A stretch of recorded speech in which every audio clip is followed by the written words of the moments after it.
Oggi voglio portarvi in Katai. Katai è il nome della Cina di Marco Polo. In realtà oggi voglio parlarvi del castello del Cataio, che deve il suo nome appunto al taglio del canale Battaglia.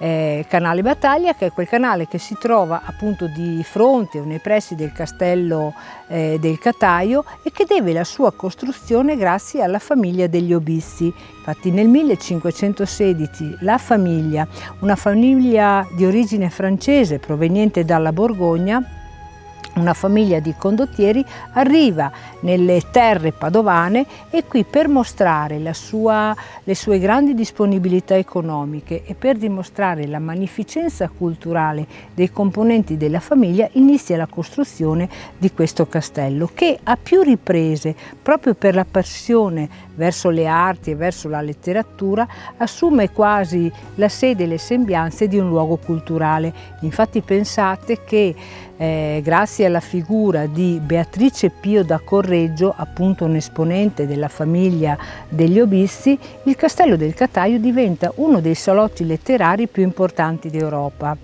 Nel tempo poi, grazie alla passione per il teatro di Pio Enea II, all'interno del parco viene costruito un giardino particolare, il Giardino dei Giganti, perché doveva ospitare delle manifestazioni teatrali gigantesche. Pensate infatti che il prato, grazie a una serie, o meglio grazie ad una progettazione idrica molto particolare, il prato può essere allagato e quindi diventare uno specchio d'acqua per rappresentazioni particolari. Quindi vediamo come il Castello del Cataio diventa proprio un luogo di celebrazioni culturali. Infatti è anche la particolarità di questo palazzo nasce dal fatto che le rappresentazioni che vi sono all'interno del palazzo non sono rappresentazioni di divinità classiche o di eroi greci, ma sono le rappresentazioni dei personaggi che appartengono appunto alla famiglia degli Obissi.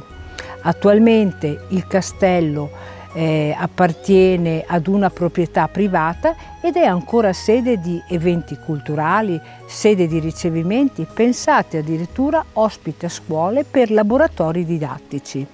E voi conoscevate tutte queste curiosità legate alla cultura presente nel Castello del Cataio?